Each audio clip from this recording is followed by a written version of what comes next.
Tonight's episode of CANOEHOUND'S Outdoor Adventure Show is brought to you by Kid Products, stick stoves and reflector ovens proudly made in Canada. Algonquin Outfitters, with 5 key locations in and around Algonquin Park to serve your backcountry needs. Salis Marine, keeping you safe on the water since 1999. Ostrom Outdoors, custom fit canoe packs and barrel harnesses. And Novacraft Canoes, connecting you with nature in Canadian-made canoes since 1970. Hey, well, happy Tuesday evening, and welcome back to another season and another episode of CANOEHOUND'S Outdoor Adventure Show, a show that's going to bring you closer to the great outdoors.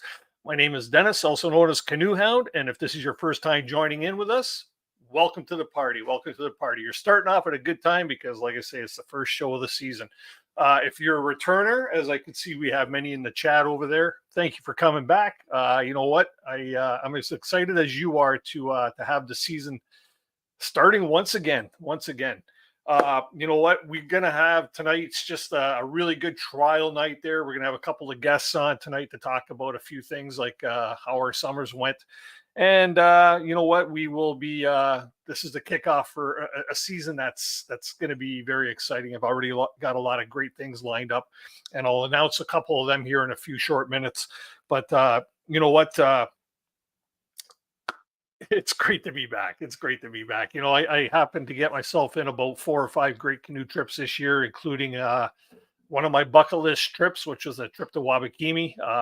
My buddy Ingo and I, and another party of 4 guys. So we'll talk a bit about that later. But I'll tell you, bucket list trip, dream come true, and it was fantastic. It was really fantastic. Going to be a few subtle changes made to the show here.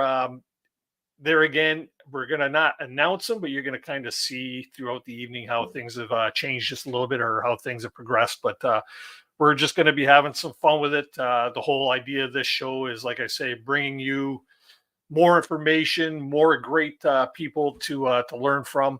And yeah, we can all learn and have a good time together. With that being said, next week's show, and I want to mention this a couple times throughout the evening tonight, because tonight we're going to fall off a schedule, or next week we're going to fall off schedule a bit. Usually, as you know, our shows are Tuesday evenings, 7 o'clock till 9-ish or plus. Next week's show is going to actually be on Monday night. First time I'm doing this, breaking with schedule, and for a good reason. Next week's guest, we had to really accommodate his schedule because he's got a new book coming out. Many of you are very familiar with his writings and his explorations. We have Adam Shoalts on the show, and we're going to be basically doing a book launch for his new book, Where the Falcon Flies. Going to be a very exciting show. I'm honored to have Adam on once again as a guy. He's from actually my town here, and it's going to be a fun evening. He's going to share all kinds of his adventures from his trip that took him from his doorstep all the way to the Arctic, 3,400 kilometers, I believe. He's got some very interesting stories to share on his journey or along his journey. And it's just going to be a really good time. Now, I'm also going to tell you that we do have a swag giveaway tonight, which is going to consist of a couple of tickets to see Adam Shoalts on Tuesday. The reason why he couldn't be on the show on Tuesday is because he has another book launching put on by the Pelham Library at a winery, and the package is going to consist of 2 tickets to get in, a glass of wine, and of course you're going to get to see and meet Adam and check out his presentation for the launch of Where the Falcon Flies. So yeah, by all means, stick around at least till 8 o'clock tonight, if not till the very end, and everybody's going to have a chance to win, and we'll get onto them details in a little while as well. Let's see here. The following week, though, we'll be back on the Tuesday evening once again, and we're going to have special guest Wyatt Black. For those of you who may have been watching Alone Season 10, Wyatt Black is somebody that I was really following because he's sort of a Central Ontario fellow. I think he's from like the Bracebridge area, and he did quite well on Alone. He's going to be our guest on the show on week 3, so that'll be on a Tuesday evening. And the list is just going to go on and on as we bring on new guests. Now, this is where I also ask you all for your help.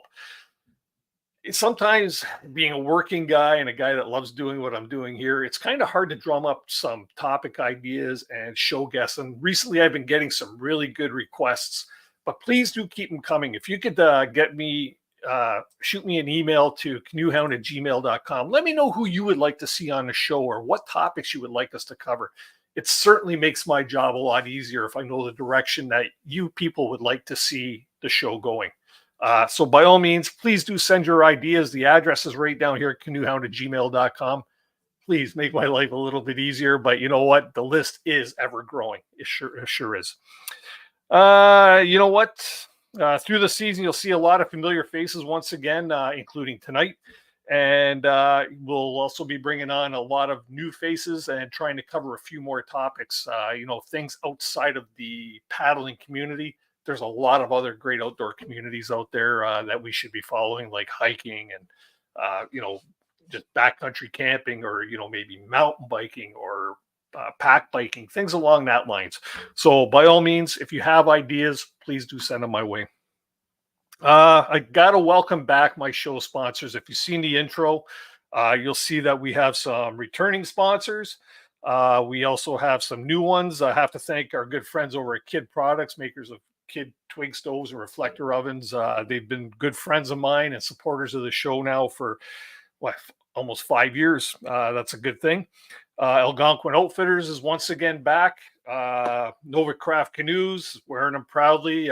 Paddling another Novacraft canoe this year. I've got 2 Novacrafts now, my 16-foot Prospector, and I also have a 15-foot Bob, which I'm absolutely loving. The thing is a great canoe for both tandem and solo, and it paddles really nice. And I got that sweet new special edition look, so that's really, really cool. On the safety side, we have Salis Marine. They've joined the party here because you know what? This is a great way to get the word out and make sure everybody's safe out there on the water or in the backcountry. I understand there was a tragedy not too long ago in Temagami up on Wasaksina Lake. We won't bring the show to a downer, but it's just my assumption that had they been wearing, the individual that passed away, had he been wearing his life jacket, he'd probably be watching the show tonight, right? So, or possibly, but anyways, wear your life jackets. That's all I got to say. Badger paddles. You know what? Geez, I forgot a prop, and it's downstairs. Many of you might have seen a Facebook post. They sent me this paddle with the Canoe Hounds Outdoor Adventure Show logo on it. Gosh, I'm sorry I didn't bring it up here to show it to you. Maybe in the second half of the show, but really happy to have Badger paddles on. And then also new to the party is Ostrom Outdoors. I've been using an Ostrom canoe pack for probably over 25 years, and this is no word of a lie.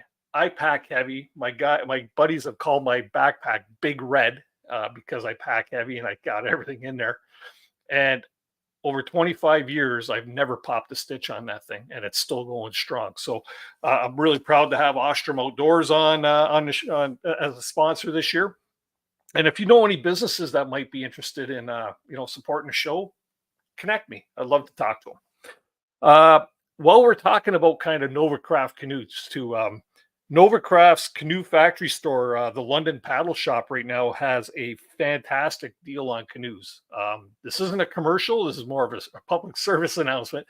They have 35% off of their canoe stock going right now until Sunday. So that's like $35 off on 100, right? Or $350 off 100. But you know what? If you go in there and you tell them that Canoe Hound Adventures sent you, they'll knock that up to 45%. That's like huge savings. So if anybody is in the market right now for a canoe and you're interested in Novacraft, but you have to go to the Novacraft store, or you have to, maybe do the deal by phone or whatever and pay for it. But make sure you mention Canoe Hound Adventures. So it won't be 35%. It'll be a whole 45% off that you'll be receiving. So, you know what? Check it out, man. If you're in the market for a canoe, no better time than now to pick that up. Let's see here. We got to move on to, and sorry if I'm boring everybody, but you know what? I got like the whole summer here to catch up on for announcements and stuff like that. But just want to thank those of you that bought me a coffee for this week, Beauty of the Backcountry and Swifty Paddler. Thank you very much for the coffee. I am actually drinking coffee tonight too. So you know what? Let's take a dip. If you ever want to buy me a coffee, there's the address right. Buy me a coffee at CANOEHOUND or /CANOEHOUND. You know what? I've got a lot of fantastic channel members that I've had some for many years, and I've had some that have just signed on, including a couple tonight. And I'll pop them up on screen here in a moment. But we have a couple of channel members that have milestones right now. And I got them going across. We got Keel Quest that have been members for 3 years. Graham Jordan's been a member for 2 years. Darren Davidson Outdoors, he's been a member for a year. And at 6 months, we got Super Good Camping, As the Crows Fly, Evan Lefebvre, and Canoe Tropia. Now, all of my channel members who have submitted to me their addresses have received their badge book. For those of you that are going across there, your new badges for your milestones have already been sent in the mail. So keep an eye open for those. If anybody's interested in becoming a channel member, all you have to do is click the link below. I think it's over here somewhere. And, just see what it has, what it has to do with. And I always like to recognize my channel members. They're floating across the bottom. Thank you to each and every one of you for the support that you sent to the channel here. And some people have asked me, like, what do you do with the money? What do you do with the money you get? It's not a lot of money. And it's not about that, because YouTube actually takes a cut. Of course, it's their platform. But what I do with the money is I reinvest it. If you watch my video, the clarity of the video now, it all has to do with getting a good camera equipment over what I had like a year ago, which was all grainy and stuff. Next thing that I'm saving for right now through these memberships and stuff, we're going to get ourselves a new microphone so that the clarity of the voice is a lot better. I don't know how I sound on your end, but sometimes I hear myself and it's that old syndrome. I don't like the way I sound, right? So, but no, we're going to get some clarity when it comes to that there, but it all gets reinvested into the streaming software and stuff to make this show much better. So that's all cool. And then of course it helps when I go to events, when Toronto Outdoor Adventure Show, which are big expenditures, Canoecopia and other various outdoors events. So by all means, that's kind of where all that goes. This is a cool one. I don't know, for those of you that came in late, you would have missed my new intro at the beginning of the show. We've got a new intro. I'm so honored to have a friend like Jay Case Music. Jay and I went back and forth, and I always wanted an opening for the show that was mine. My opening from last year, the music, I was watching a video there a few weeks ago, or maybe a month and a half ago or something, and it had my intro soundtrack on there, and it's like, oh man, that sucks, right? So Jay Case was kind enough to he wrote, produced, edited, in the studio time, played guitar, did the vocals, and it's a catchy tune. I really like it. So Jay, who will be on the show probably later on, he's working late tonight, but he's got something going on, but he will be popping into the show tonight. We'll talk a little bit about what he did to get us to that point with that thing. So you know what? I'm very proud to have a really cool song. It's kind of got that little Canoe Hound rock vibe going to it, and I really, really enjoy that. So thanks again. You know what? We got a lot of birthdays. Somebody's parents must have been busy 9 months ago over the last bunch of years, because we do have some happy birthday wishes going out to Paddle Partners for Life. Mark Rubino, aka Mark in the Park, Mike Ranta, everybody knows and loves Mike Ranta. Tracy Rowley, Sean Rowley's wife from Paddling Adventure Radio, happy birthday to you. Our good friend Kevin Ride, who's on the show often, he's the author of Backcountry Eats, and he's our bear specialist that's on the show from time to time. Good friend from Outdoors Oriented, Mike Prout. Tim McDonough from Kirk Whipper Voyager Center. Happy birthday to you. And then, of course, Will over at Bowman Gear, somebody that I follow on YouTube, gotten to be, or not YouTube, but Instagram. He's gotten to be a good friend. And also, like to congratulate a regular on the show, Nate Muskoka. Nate Muskoka and his partner Christine gave birth to a daughter on September the 19th. Her name is River Aurora. What a beautiful name that is. Almost makes you wonder what they were doing when she was conceived, right? But you know what? Congratulations. Both mama and baby are doing fine. And yeah, I think Nate will be on the show a little later to give us some updates on his life. He's got some really cool things going. Actually, Nate's in the chat there tonight. So throw some congratulations, maybe some little baby emojis or something. So that's really cool. You know what? I think I got through most of the announcements tonight. That's cool. It's only 15 minutes into the show, but yeah, that's great. You know what? We got a guest on the show. He's a regular on the show. Everybody knows him. Everybody loves him. And I think we'll get him up on screen here to find out how his summer was. Hi, I'm Kevin Callan, the Happy Camper. Woo! Yes, I'm Apostle number 14. Well, if you visited me instead, you would have been fine. Yes, I'm one sexy beast, I'm telling you. I called you poopy pants. Sorry about that. Did you really? I will hold in my urine for you, Dennis. You have to remind Kevin that this is a family show. What about the chipmunks? Awesome. Hey, Kevin, how you doing, man? Sorry, Dennis, I'm really quite busy. I can only make Mondays. You can only make Mondays. Yeah, you got a busy schedule. Hey, yeah, it's terrible. Schedule change. I'm just joking. I'm just joking. I'm just bugging Adam. Amazing guy. I'm looking forward to his new book. Really looking forward to it, actually. Yeah. I was hoping a copy might come in the mail so I could get it all read and have myself all ready for chatting with him, because it's always nice to go into an interview having read the book and then you have questions. Dennis, it takes you a month to read a book, maybe. So I you know what? Not true, because his last book, Whisper on the Night Wind, I actually had that read in 5 readings, and that is like incredible for this guy. Yeah, I love that. He writes the kind of books that really keep you enthralled, right? So. Oh yeah. I'm really looking forward to his latest stuff. Yeah. Best book from him is 10 Maps or Canada's 10 Maps. History of Canada and 10 Maps. Yeah. I don't think many people have read it, but I gave it to my buddy Andy this year. I said, look, read this book on trip. And he just came back on trip. Actually, I just talked to him yesterday and he goes, wow, that is phenomenal book. Like, this is incredible. Yeah. He's got some really cool. And I understand I think he was just out on an expedition over in Nova Scotia or something, wasn't he? And he's doing some expedition stuff out there. But I think now he's back because he's getting ready to start up on this whole book launch tour, right? So it's going to be busy times for him. Busy times. Yeah. Good. And that's why I had to accommodate. The Tuesday he's actually at our hometown, through our hometown library here, doing the official book launch, because the book launches on October the 3rd, right? So I asked him, I go, well, what about an off day, like a Monday? He goes, oh, that would work perfect. He says, I could do Monday the day before. I said, sold. Yeah. Right? That's cool. There'd be exciting times for him to put that story out. I mean, that was an incredible trip he did. It's one of those, like, drop the phone, like, we can go, blah, blah, blah.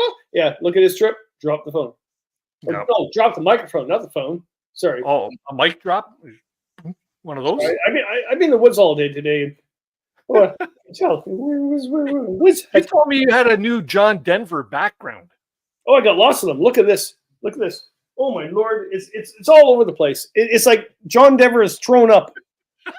A friend of mine sent me a whole bunch of John Denver albums because my daughter, which is 19 at university, seems to love John Denver and is playing it on her turntable to all her friends. They're all being driven nuts, but yeah. It's everywhere. It's so I'm mailing her the John Denver. You're gonna send her the whole LP library? I don't even have this one myself. Like, there you go. Well, you do now. Well, no, I can send it to her. I don't have a turntable. I have a cassette tape. I've got a turntable. You can have it if you want it. Yeah? It's not hooked up to anything. It's down there collecting dust. It's actually a nice one too. Oh, okay. Once again, I'm just the guy that's on Tuesdays, not the guy that's on Monday. I get it. I feel the love. No, it's good. No, it's good. Hey, if I know you, you'll pop in on Tuesday anyway. So or on That's Monday. true. No, I but got to try and wrap that around my head. Is on a Monday, right? Doing it on a Monday show. It's going to be different. So just remember, everybody, next week's show, Monday evening. We'll keep reminding everybody tonight. and then the next week is going to be on Tuesday. Which is that the Alone one? The following week is going to be Wyatt Black from Alone. Yes, That's cool. But it was really cool is that the winner was an outdoor educator. He taught kids in the outdoors, and he won Alone. Like I got Callan of the Out West, right? Yeah, amazing. Yeah. I loved it. 2 Canadians, first prize, second prize. Yeah. But let's not ruin anything. Let's not. In case people haven't watched it yet, right? Oh, it's we don't want to be the spoilers. It's the major news for the last month. Okay. Yes. So, Kevin, how was your summer, man? I know you had a busy summer. You did a couple of interesting trips, including the Mississippi River, which had a lot of controversy leading up to it, right? Well, leading up to it, I mean, it was a good trip. So in 1992, I went to do the Mississippi River from Bonnet Park to the Ottawa River because it's a major canoe route that was documented in the Ontario canoe route pamphlet stuff. And I got it. I was half day into it. I got into the one portage, and there was literally traps, like barbed wire traps and signs saying, "Do not go any further. Things will happen to you," whatever. And I was like, what's going on? And it was a 30-meter portage on the left side of the bank. So I contacted the Conservation Authority at the time by phone, and I said, what's up? They're, well, you can't really do that. That portage is owned by a landowner. I went, no, landowners can't own portages. This is, again, 1992, right? And, well, we beg to differ. So our recommendation is to go to the right and do a 1.5 kilometer portage along the road. I went 30 meters or 1.5. So I said, I'm not writing this canoe route up. I was actually working on a book called Paddler's Guide to Ontario's Canoe Routes at the time. And I said, well, I won't do that. So I did another route. I said, no, I'm not doing that. But that bugged me for years. That just ate away like a worm, right? I go, in Canada, that can't exist. And then I got older, I got wiser, and then I said, I want to do that trip again. So I went to the Conservation Authority's website, and they have the route promoted as a canoe route. I went, oh, okay. And then I was told, oh, no, we just, we would like to promote day trips along the Mississippi River. I went, well, no, you actually have the canoe route back from the 1990s, whatever. It's still on your website. No, well, we don't recommend that because a lot of landowners own the portages. I went, I see a story here. So I contacted Explore Magazine, who I write for, and they're like, if you get shot by a shotgun, we'll pay you extra. So I went, okay. It's really interesting. So if you look at the history, and this is what intrigues me. In 1882, 2 log drivers were arguing about the ownership of the river. So one log driver made a whole bunch of sluiceway dams to flush his logs. Great, right? Good money. The other log driver used those. So the other guy said, well, you can't do that. He goes, nobody owns the river. So went to court, and the guy that didn't build the sluiceway dams, that used them, won. And it created the Navigable Waters Act in Canada in 1882 across Canada, that nobody has the right to own a river. If it's navigable, and they described it or defined it as navigable, if a canoe can float down it. I went, that happened on the Mississippi River? Not the Mississippi River in the United States, the one that we have in Ontario. That's a good story. So I thought, you know what? I'm going to do this river, and some landowner comes after me and gets mad at me. I understand their frustration, to be quite honest, because there's probably a bunch of yahoos going on their property. But history says that I have every legal right. Also, you have a legal right, forget the portage, that if I can't portage and someone's shooting me with a shotgun, I could still walk the river because we as Canadians own the waterway 66 meters, which is a chain, which is actually a physical chain of 20 meters. They used to measure property back in after the War of 1812. from the river. So if I'm wading the river, they can't do anything. So, well, everybody's like, oh, Kevin, this is not going to be good. My partner, Christine, goes, what if you get shot? I went, well, I was told if I got shot, I get extra money. So I went down, and I got to say, there's goods and bads. I mean, I get the landowners' issues because there's a lot of nasty stuff happening on their lands. It should never be, my personal view, they should never have been allowed to own that land. So whoever made that mistake is wrong. But we had no issues. The landowners helped us along the river. It's just the way I treated them when I met them, to be quite honest. In fact, I even camped on their property, and they invited us up for beers. Like it was all fine. So I thought it was really cool. But so we did the river. The other thing is I went to the First Nations people. I went, well, this is a really cool history of the river, because it starts at Bon Echo with all the First Nations paintings on the cliff face, like almost 300 paintings. So I went to the Algonquins and went to the elder, Jane, and she said, yeah, we called it Pictured Water when we went there. But we didn't really paddle the Mississippi River a lot because it was low water, which that gets interesting because that's what we dealt with, not a lot of water.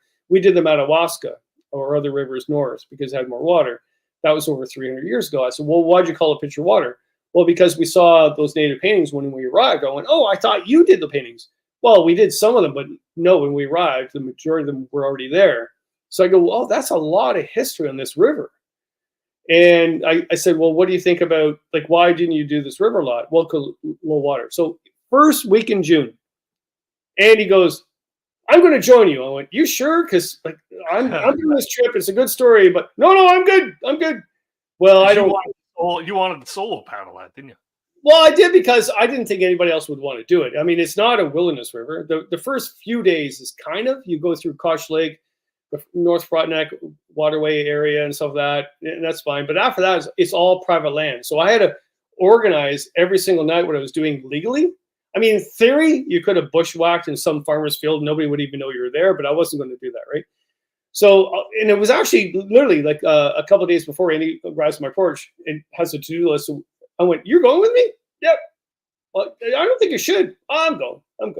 This is just a messed up trip, but I'm going. So we go, and sure enough, it was a messed up trip because the water level was supposed to be up in June, early June, and it wasn't for some odd reason, historical times. And now I know why the First Nations people never used the river. And we walked. So there's 32 portages on 200 kilometers of river. And I estimated that we only would have to portage maybe half a dozen because we could run all the other whitewater. Around Sluice dams would have to, whatever. Yeah, no, we walked that river. And we walked that river. We averaged about 36 to 37 kilometers a day. And yeah, mostly walking. It wasn't easy. But like typical trips too, like we changed our route at the end. Andy goes, well, this is stupid. Why are we paddling across what's called Mississippi Lake? It's a 26-kilometer lake that is full of cottages. Why are we doing this, Kevin? I went, well, because we have to do the whole river. Who says we have to do the whole river? I went, well, that's a good point. So I contacted Evan from Instagram. I know, a great guy. He lives near there. And I go, look, you need to drive us around this lake. Now, mind you, I got to say, after we finished the trip, I went back and I paddled that section on my own just because I'm Scottish and said I did it. But no, it wasn't. But it was an amazing trip. I would do it again in a heartbeat. But I would also say that they were all right at the beginning. There's endless day trips on that river that are beautiful. Do you have to do 2 kilometers or 200 kilometers of 8 days from beginning and end? No. But I did, and I didn't get shot by a shotgun. You didn't get shot by a shotgun. No. That's good. That's good. But somebody said getting shot would make a good story. Actually, that's what the editor said of the magazine. So I actually wrote up a really solid blogs, I think 4 or 5 blogs. I even thought this was a book. I thought this was a good book, right? And I found out the other day, no, it's not a book, Kevin. So you said Evan Lefebvre. Was that who he? Yeah, good guy. He saved our butts 3 times on that trip. I just gave him a call. Hey, Evan, I don't know who you are, but, and he was there on time. Yeah. Yeah, that's good. He's in the chat tonight too. I just Oh, is he? Well, you know what? No, he was a real asshole. Oh, he was. He was terrible. There you go, Evan. Now you can second guess why you. No, I couldn't stand the man. These young people. In fact, he's probably a double blader. You know. Double blader. Yeah. So ultimately, the trip went pretty well then, or would you consider it pretty well considering what you were expecting, however, versus how it turned out? To me, it was because I'm a story maker. I think it was an ultimate that I went down a river that was the Navigable Waters Act was created in 1882, and people were giving me hassle for doing it in 2023. I think that was worth the entire thing we did. And the people I met were awesome. I didn't have any negative. I mean, there's probably negativity for sure, but I never met any negativity. We camped one night in a friggin' Airbnb treehouse. We slept in a treehouse one night, and we slept on some private estate. Like this guy that lived up in the hill, and he goes, "Yeah, you can stay in my estate." And it was like this big, huge woodlot, and we stayed there. And yeah, really nice people. And what did we got misconstrued of our whereabouts at one point, and I had to go to up into someone's property to ask where we were, and he goes, "No, don't do that. You'll get shot." And the guy was amazing. He's like, "Oh, no, you're good." Yeah. We went through North Frontenac parklands, Crush Lake, and all the other lakes along there. I love that area. I paddled there a lot, so that was kind of cool. Yes, there's a whole bunch of day trips. Don't do it as a full trip that we did, but I would do it again in a heartbeat. Yeah. Mm-hmm. Yeah, kind of like paddling the Grand River, right? You wouldn't want to do the full length of the Grand River, but they got some great day paddling trips. Oh, I've done the full of the Grand, and you're right. I don't do it, but I did it, and I would do it again. The Thames River in Southwest Ontario, people knocked me over beyond belief when I did. They're like, "You're paddling a ditch. Why are you doing this? Blah blah blah blah blah blah." I would do that in a second. I did 10 days down from the tributaries all the way to Lake St. Clair, and it was a lot to do with semi-wilderness, a lot of wildlife encounters, and also good people. So I would do those. Yes, and people are knocking me like, "Oh, gee, Kevin, you're going to do southern trips. Have you gone soft?" You know, no, I want a good story. Give me a good story. Yeah, that's a good story. It's about paddling too, right? It's about paddling. Doesn't matter where I'm a writer, for heaven's sakes. Oh, let's go to Algonquin. I've done that 10,000 times over, right? Let's go to Callan. I love Callan. I'll do that. No problem at all. But tell me about a river that goes from Bon Echo to the Ottawa River, where the Navigable Waters Act was created in 1882, but nobody can paddle anymore. Mm-hmm. I'm there. Yeah. On that same note of what you're talking about, I think in the springtime I'm going to go paddle all the tributaries that feed the Niagara River along the Niagara Parkway. That would be really cool because there's some nice waterways that go up there, and some go in quite a ways. So it'd be interesting, right? Yeah, that's cool. That's cool. But at the same time, I got down here, man. Well, yeah. But I miss the north, and you went the north, and actually I did northern trips this year as well. Like I didn't stay south all the time. We talked about this before. There's a lot of trips I don't tell people about. There's a lot of trips I don't document. I don't document every single trip I do. But you went to Wabakimi, and you did something really unique. I loved. You split. Yeah. Well, you know what? I got my buddy Ingo down here. Maybe we should bring him up and we could talk a bit about the Wabakimi adventure, because it was one of the many trips I did myself this summer. I think this summer for me, I had my most amount of canoe trips that I've ever had in the summertime, which is good for, a family man, businessman, guy like me, right? I don't know. So yeah, let's bring Ingo on, because he's sitting down here in the basement. We can talk about Wabakimi. Where are we? Here we go. Ingo, how you doing, bud? Hey guys. Yeah. Everybody here knows Ingo from Kid Products, or for the most part, most people do. Yeah. He's a very sexy beast. Look at the necklace. Oh yeah. Forgot to take it off. Yeah, it's glaring in the eyes, buddy. Yeah, man. What'd you think? We had a hell of a trip there up in Wabakimi. It was fun. It started with the fires up there. I mean, for a while we didn't even know if we were going to go or not, and made numerous phone calls. And the folks up there, everything is cool. Everything is it burns next door, but it's all cool, right? So and then we I guess we said, heck, we're just gonna go. The plane is flying, so let's go. Yeah. And then you made some rearrangements of the tour, the trip, route, right? Yeah. And then it ended up we did the whole thing like it was planned in the first place. Yeah, that was pretty cool. We the trip for us started like way before the canoe even touched the water, or the paddle went into the water, right? So through all our planning and stuff, like Ingo said, I think it was Ontario's second largest wildfire was burning up there in Wabakimi, and it was as close as a kilometer away from our put-in. And it was growing that way, sort of going northwest or northeast, right, with the prevailing winds up there. And then part of the trip got canceled, or like a part of the route got closed. Mm-hmm. So we had to revise, which cut off about I think 11 kilometers of travel. Yeah. And then when we got up there 3 days before, they opened that section back up, and we managed to get the whole trip in as originally set. So that was something that was really cool. You've been all up that area, haven't you, Kevin? Yeah, I actually Wabakimi more so than Woodland Caribou. But if I ever had to make a decision, Woodland Caribou, I think before Wabakimi, it's more different landscape. It changes more every day, whereas Wabakimi, it's nice, but it's also like very flat. Mm-hmm. So is Woodland Caribou, but it does change, and especially in the southwest corner, you get more upland, more rapids, and more lake trout. Yeah. But I got to say, it didn't matter. I would do either in a second too. So. Oh, it was cool, man. We got to visit the Wendell Beckwith cabins and Agoki Lodge.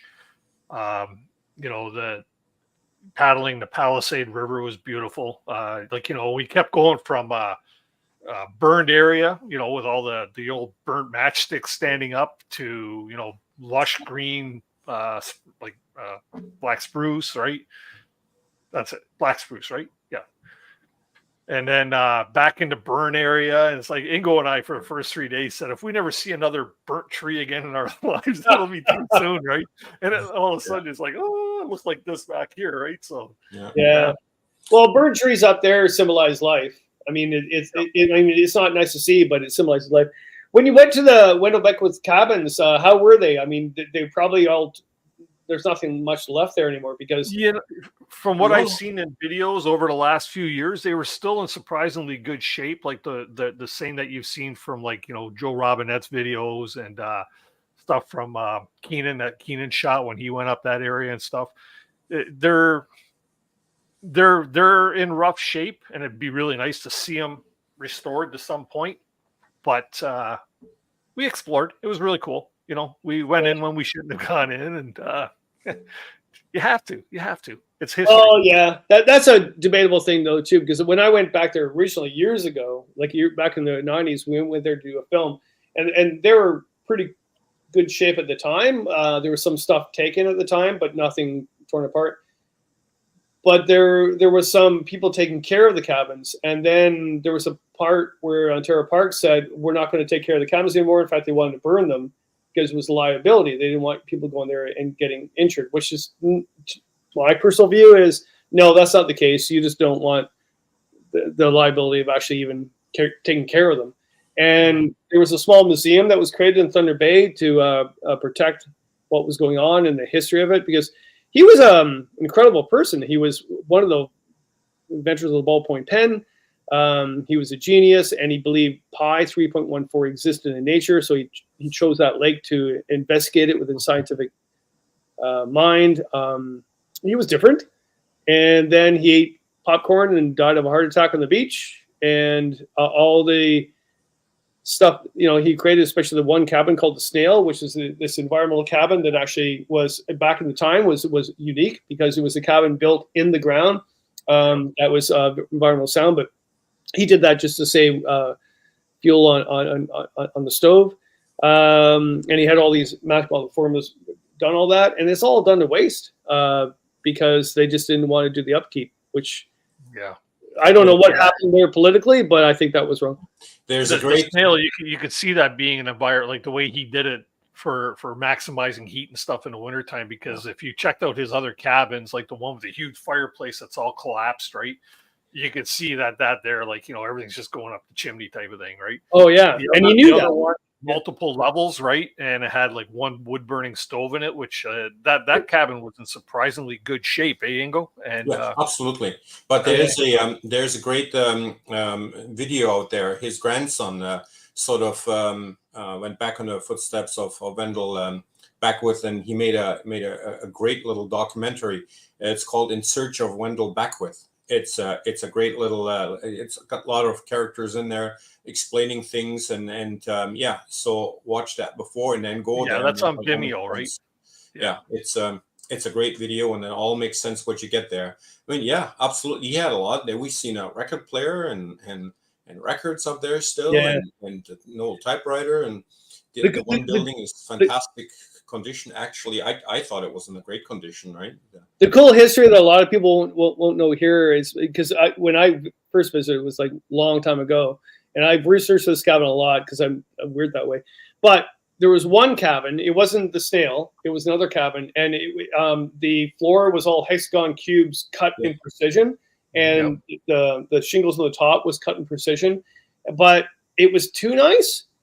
And I looked at the film producer at the time when we arrived. And again, this is back in the early 90s. I went, "You have a girlfriend.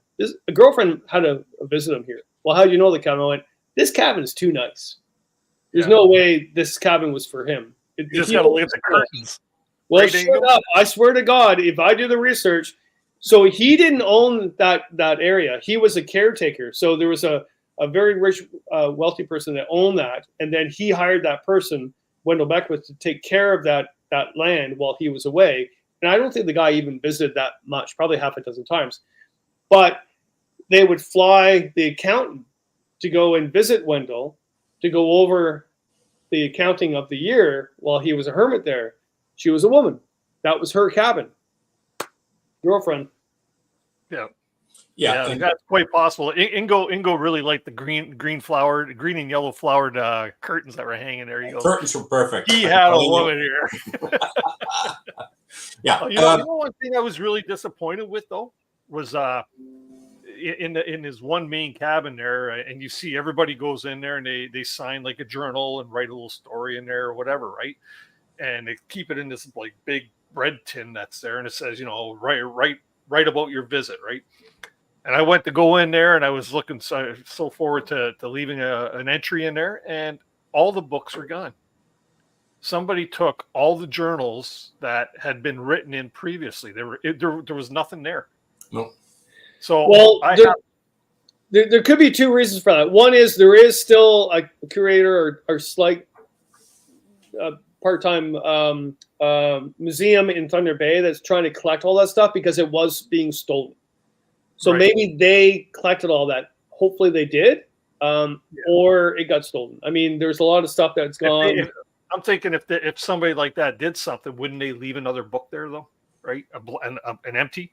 Yeah, I did. I happen to have a notebook with me, and it's got a yellow cover, and it's sitting in there. So anybody goes to visit the Beckwith things, I left the book there so people can start another. Okay. So, yeah. I'll find out for you because I know the people that are taking care of that.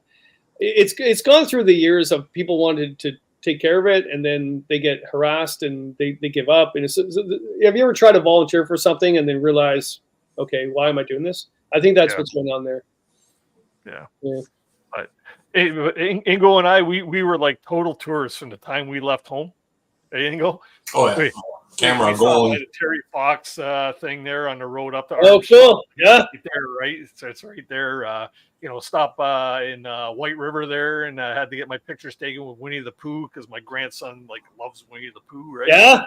And Wawa. And, you should have. It even started before that. So Dennis comes over. So I live in Burlington, right? So and from Welland to Burlington is another hour. So he said, well, I'm going to come up the night before, stay over, crash at your place, and then we'll leave like 4 o'clock in the morning, get around Toronto on time.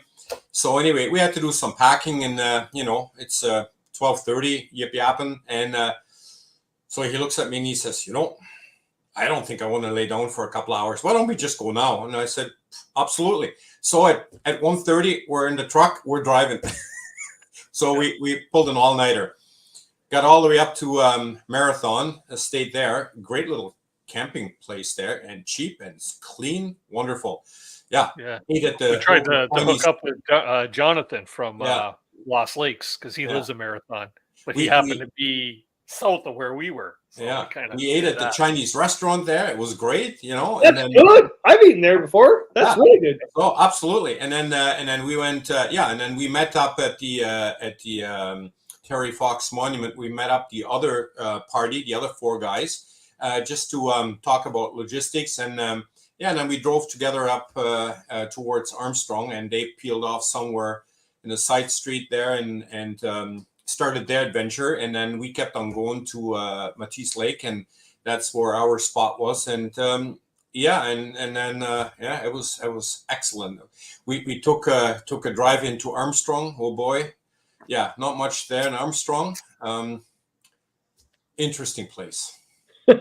It's not a long drive at all. Anybody goes up there, you got to talk to Don Elliott at Matisse Lake Outfitters. He was kind enough to give Ingo and I a hat, but you know what? First class facility there. Great planes, great pilots, got us to where we needed to go. We actually stayed in a cabin there our first night, like to get rested up before we left on the trip. Beautiful cabin, beautiful cabin.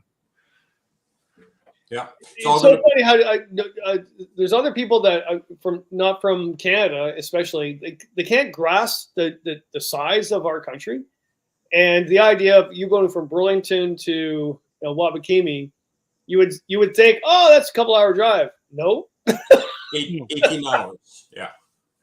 18. Well, yeah, over 18 because there's 18 hours to the Terry Fox Memorial. Well, we stopped a couple. Yeah, whatever. Okay, GPS said 18 hours. We stopped here and there. We took longer, obviously, right? But no, it was certainly fun. That'll be all on Dennis's video, right, Dennis? Yep. I have started editing it, so we are good. Oh, you said that 10,000 times over. Like, how many trip videos did you still on your list? Like I got about 8 or 9 videos in the can right now. But now Wabakimi, I'll tell you, having been a bucket list trip, it's probably going to be a 4-parter because I got a lot of footage, man. I come home with like 4 cards at 64 gigabytes full, and then another 2 from my other camera. So I got a lot of information. I got a lot of information. Yeah. Anybody want a job doing some editing of videos for me? Okay. No, it was certainly fantastic, and we did manage to hook up with the other party at a spot where we said, and it all worked out. We were there a day early, which we used for a layover day. We really hadn't had one, and the other party arrived, and I took our pirate flag and I put the pirate flag up so they couldn't miss us, and they seen it from a mile away, and then it was just worked out wonderful. Yeah. Yeah. Seen more people up there than I thought we would, though. Yeah. We've seen a few people. We had 2 people stop by our campsites for a visit. Yeah. One who kind of knew we were going to be there and come up and said hi. And then Agoki Lodge, God, there had to be 20, 25 people there. They were there doing a fish fry. That is an interesting place, that Agoki Lodge. That got bought by this other outfit that's already has an outpost on that lake. And they happened to be there. The young lady was there. She was very, very friendly and invited us up the beach. And we looked around, and there's some great shots there from this place. And you see there's Wendell had a little bit of input in that whole thing, right? So it's very interesting. Very interesting. Yeah.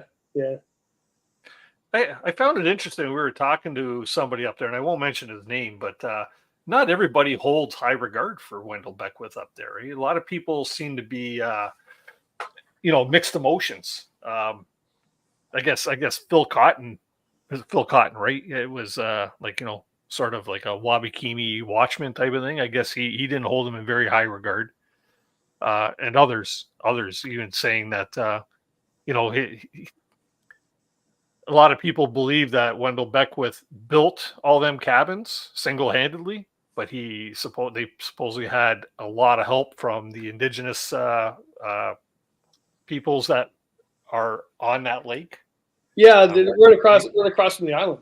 Yeah. Yeah. And he was Yeah. friends with them. Yeah. You know what? We don't know. I mean, we didn't live up there at the time, so I think people that lived up there probably had better judgment than we did. It's a good Sure. story though. Good story. He was a hermit, but not. I mean, he loved people visiting. The people I talked to that actually would visit him every year, like he wasn't a true hermit. I think there was some messed up because he was supposedly, he believed pi exists up there at 3.14, but when you do the history, he actually grew up in Whitewater, Wisconsin, and therefore he went and lived on a lake called Whitewater Lake. So I think there was some mental issues there or escape issues, I think. And I don't even think he was one of the inventors of the ballpoint pen. I think he just worked in the factory. So, you know, who's to say? For me, I would never exaggerate a story, never. But whether you just like the person or not, Never. Come on, Kevin. Really? No, I would never. I would never. No, you know what though? Regardless of the whole story, to me, it was an honor to go there. When Ingo and I, we actually camped at the campsite that's like just off from there. Like we got to the campsite, I go, holy shit! Look, there's a sign that says "keep out of cabins" or whatever, right? And we had no idea it was like right there. But the next day when we went around and we were checking things out, we had a squirrel that was like eyeballing us. It almost felt like a spirit watching us. There was a tree down that come down right across the trail that went down to the beach that he died on. And Ingo said it's almost like that thing fell there and is trying to seal this in like a time capsule, right? It just had that feel. And then when we went down on the beach and we're standing there, I had a moment. I think I had a moment down there. It's like, wow, man, this is like kind of surreal because, you know, just look at that, and knowing what I knew about Wendell Beckwith, right? It was kind of, yeah, it was kind of in the moment, right? Yeah, I think if I looked at it all the time I was there and wrote down my journal, I think it was a person that just wanted to escape reality and do whatever he could to actually escape that. And he was most likely an introvert, deep thinker. Maybe people are right that well, actually, he did not build. The only cabin he built that I know is the Snail. He fixed all the other cabins around there because he was a caretaker. Like that's what his job was. And the main cabin he didn't like because of the amount of heat that it took to heat it. And he said he said this made no sense. So he built the Snail and moved away from the big cabin. If you go to the big cabin, well, it's kind of demolished by the time you got there. It was a massive fireplace. He goes, this makes no sense. So when you go into the Snail, the stove, you remember, it was really cool. There's a stove there that's on a spin wheel. So every time the wind changed on chimney, it would change with it. Like the guy was a genius. I didn't notice that. I thought it was kind of funny the way it was mounted on the center, but I didn't realize it was on a because there's no chimney. The chimney's gone for it, right? Yeah, so, well, there was, and then he put glass on the roof, but also when you got to the main place and pulled your canoe up, there's a bunch of scrap metal there. That was his telescope. So he built a telescope out of scrap metal to try to prove that it was, pi 3.14, which I don't know if it made any sense, whatever. But yeah, it's all there. I don't know. I think a lot more people out there know more about Wendell Beckwith than you and I do. We're chit-chatting about it, but I got to say it's a neat experience. I always think hermits. I was writing a story the other day for a magazine called Wilderness Visionaries, Hermits, and Vagabonds, and it's all about why do people escape into the wilderness. Everybody has a different reason. Some hermits go there because they're escaping the war. They don't like nature. They just go there because they don't want to get caught and taken to the war, right? Or there's other people that don't like people and they're in wilderness because they're more comfortable. Yeah. I mean, Jesus walked across the desert for 40 years. Why did he do that? Like, there's all these. Don't quote me on that. Is that true? We know where you're going with that, though. Kevin. All right, you know what I mean. You know what I Yeah, mean. I'm blabbing.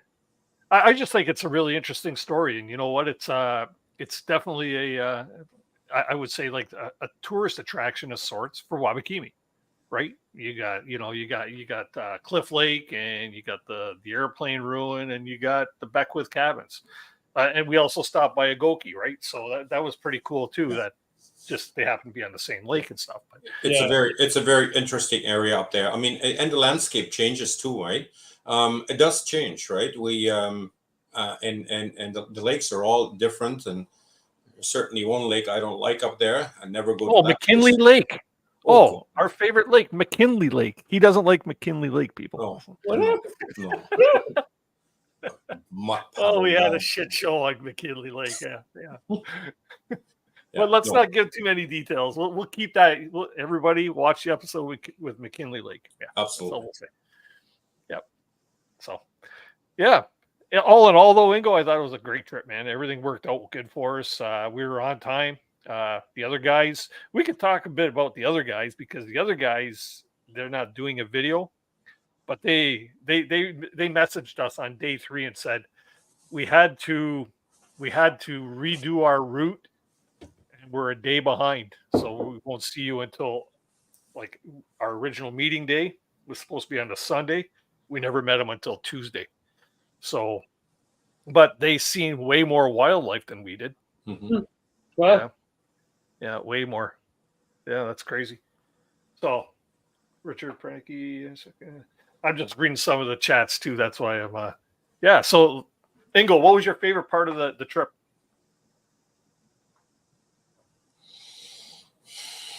Everything, man, everything from the day we got there until the end. I mean, every day something else. Going upstream. The history of Wendell's place. Crossing the big lake there, Whitewater, right? I mean, that was certainly interesting. Everything was just amazing, and of course, camaraderie, fun, Yeah. right? We had a lot of laughs, right?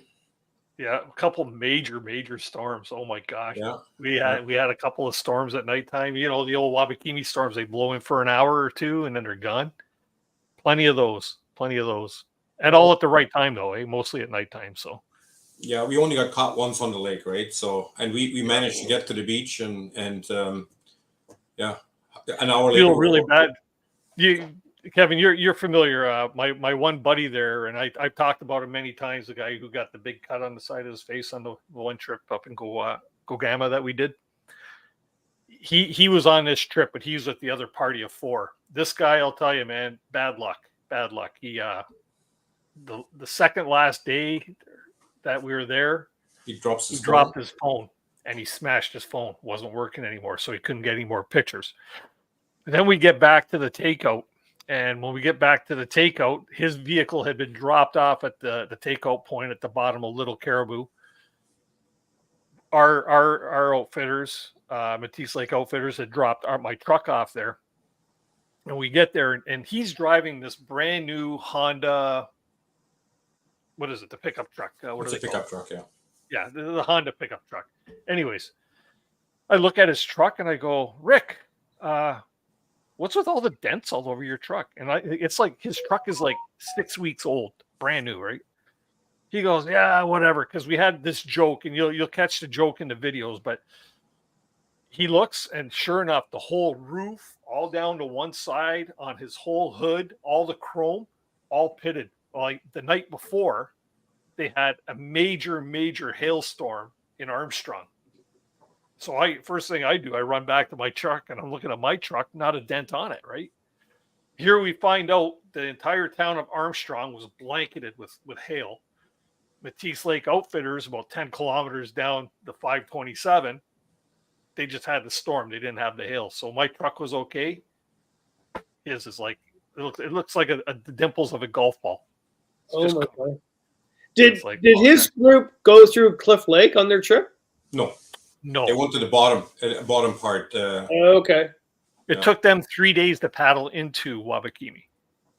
Oh, okay. Yeah. So they paddled in through the bottom. They ended up down like Tunnel Lake area and then up into Smooth Water Lake, and then across.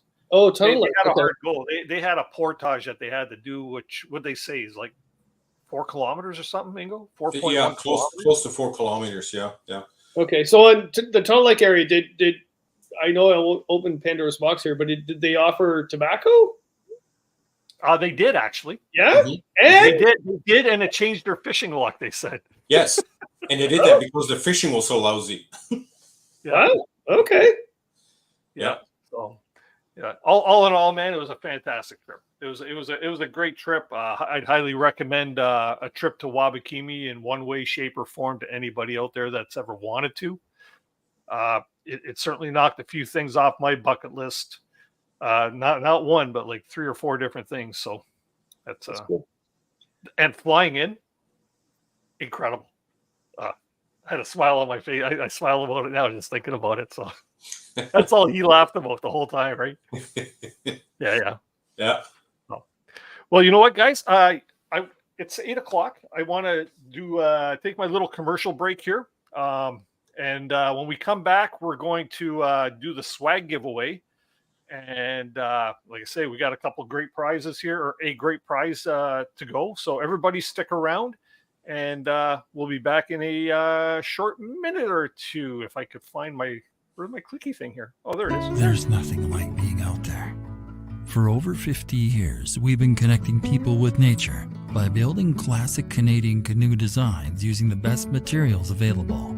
We built a reputation on durable, dependable canoes that allow you to focus on what's important, whether that's unplugging in remote wilderness, spending quality time with your favorite people, or nailing the perfect line. Visit novacraft.com to find the perfect canoe for you and locate your nearest authorized dealer.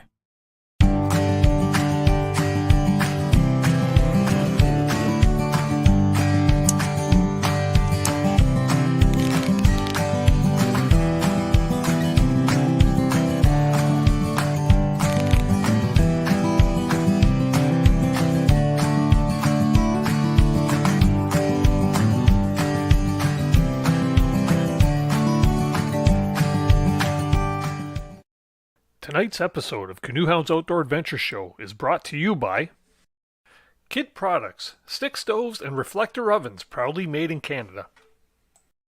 Algonquin Outfitters, with 5 key locations in and around Algonquin Park to serve your backcountry needs. Salis Marine, keeping you safe on the water since 1999. Ostrom Outdoors, custom fit canoe packs and barrel harnesses.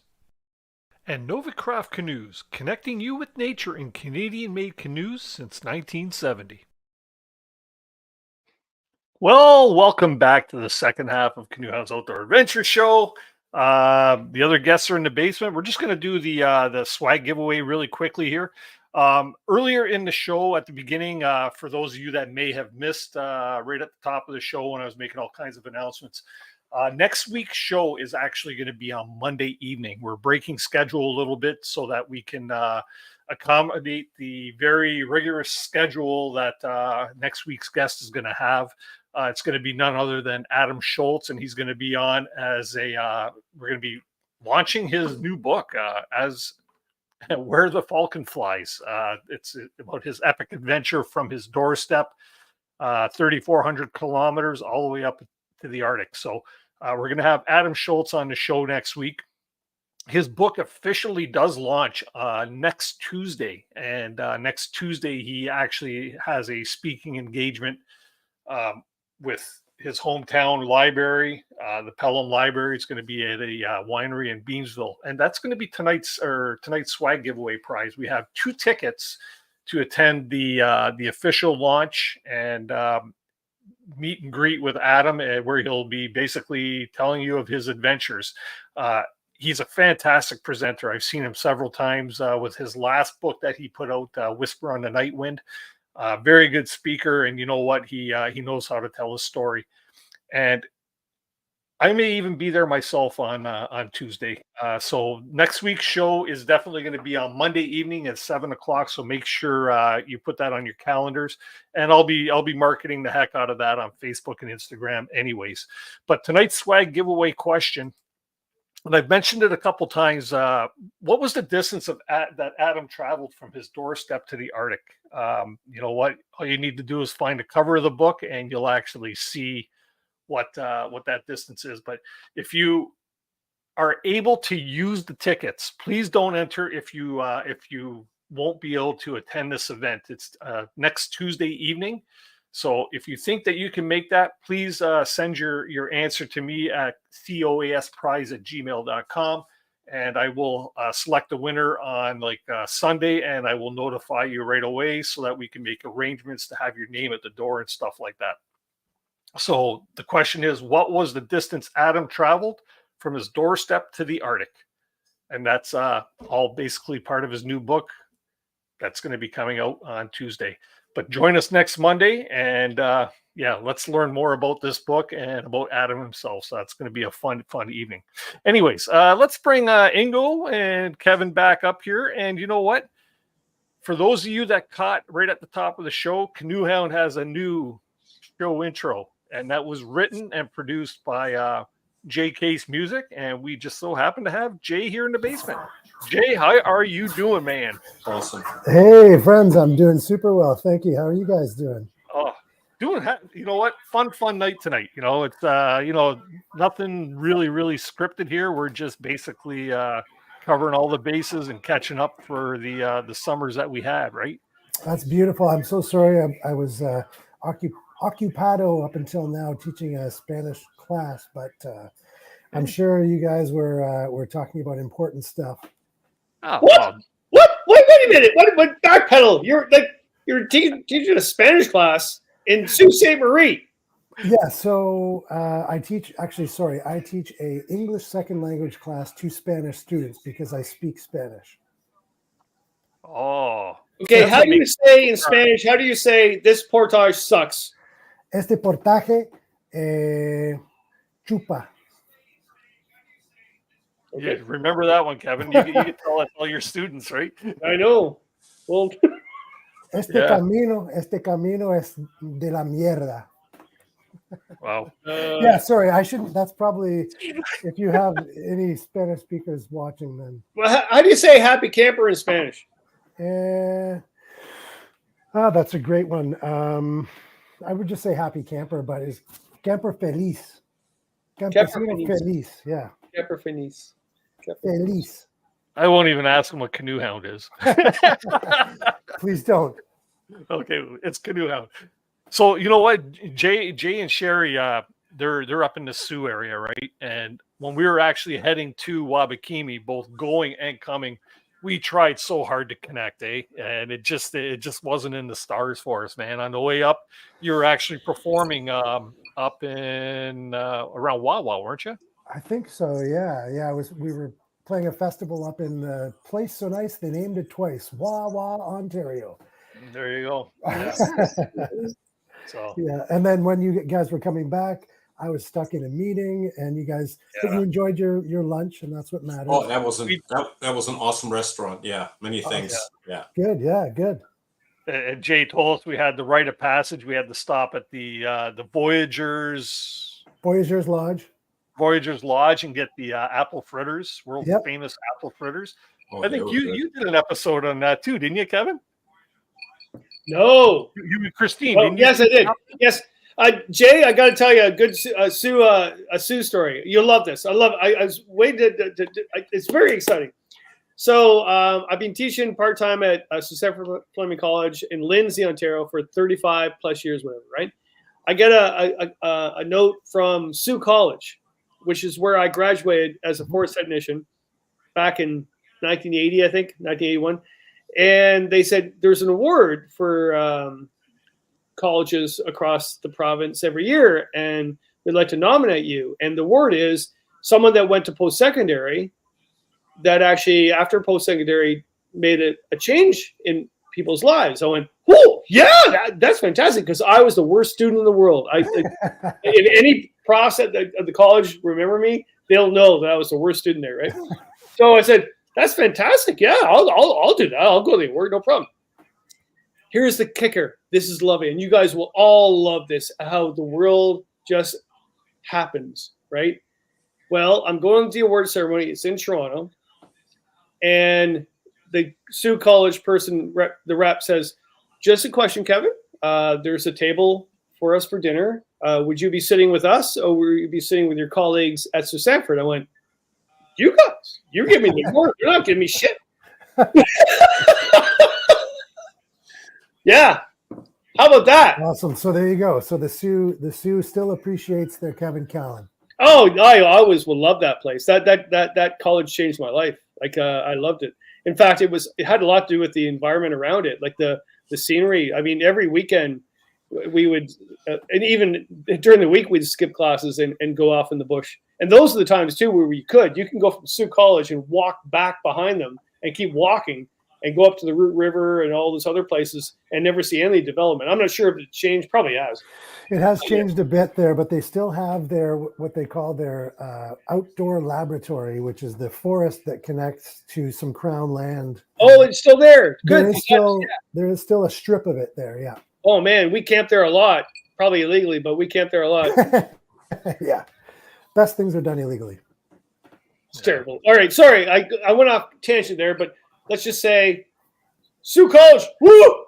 What I liked about the Sioux though is it was a gateway to like that park, like the Highway 17 going all the way around the Superior Coast like that, man. What a beautiful scenic drive that is. Yeah, it's some of the nicest terrain that you're going to find, and so we have a ton of friends in this community, and no small part thanks to the people on screen right now for building this community. But so we just reach out to people and like, oh, we see you guys are headed to wherever. Oh, you've got to pass through the Sioux. Stop in. Let's have a coffee. Let's have a lunch or something like that. So we've become fast friends with a lot of folks just happening to be in the Sioux. So Awesome. Yeah. Water Tower Inn. Is it still there? absolutely, yeah. Okay, because they didn't card me. I was 7 years old. They didn't card me.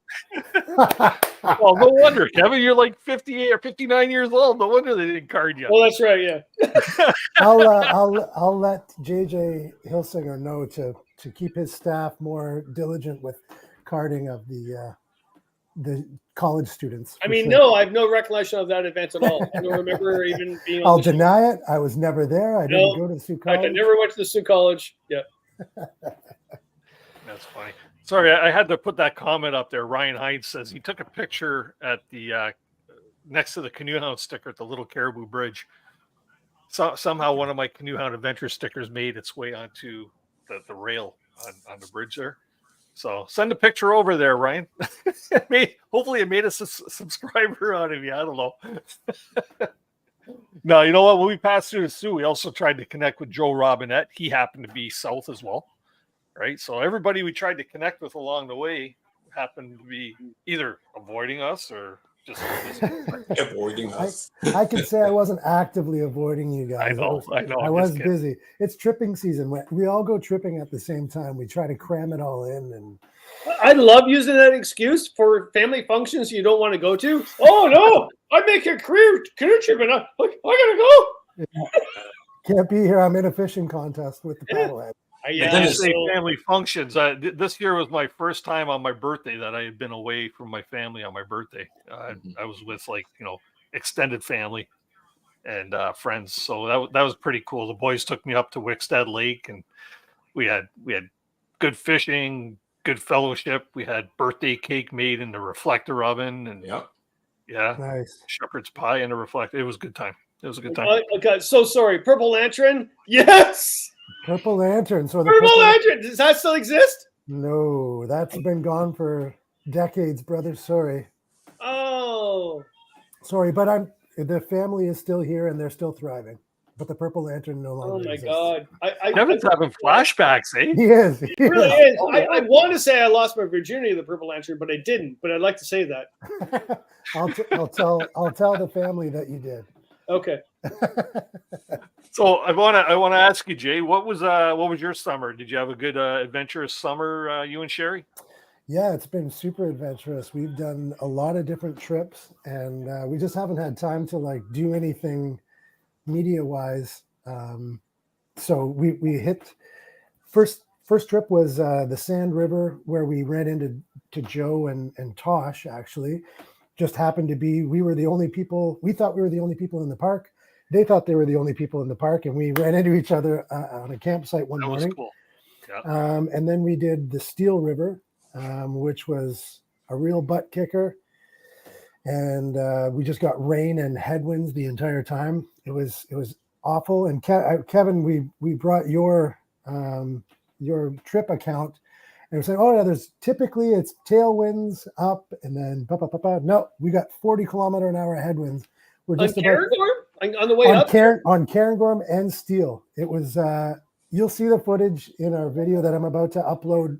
It'll be live probably tomorrow or Thursday, but I'm looking forward to that. it was harrowing. The experience was harrowing, but That's a brutal trip, actually. yeah, it was good. So we did that. We did a couple of awesome Crown Land adventures close to home, and then we just got back from doing a little quick loop in Killarney, which we had always sort of like, oh, what's the big deal with Killarney? I mean, it's got some cool hills and stuff, but it was magic. Like, we did actually the Nellie Lake little trip through Grace into Nellie, then down to Murray, and then down that creek, and every moment of it was absolutely spectacular.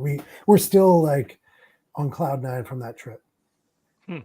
I love that area. In fact, I would say for Killarney, that's the better part of it, because it's more abrupt, more volcanic activity, more blackness in the white quartzite, more history. The group of 7 spent more time up there than they ever did anywhere else in Killarney. Yeah, so I got a question for Jay and everybody actually out there that just happened today. That Jay all of a sudden now is spawning. It's your fault if it all goes hell. But my Powder's Guide to Lost Canoe Routes is no longer, because they don't want to reprint it anymore, because it wasn't a big print job. Well, actually, it was.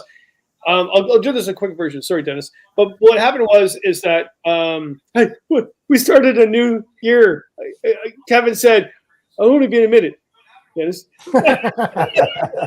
Yeah, this is. I'm sure you've heard that before. Oh no.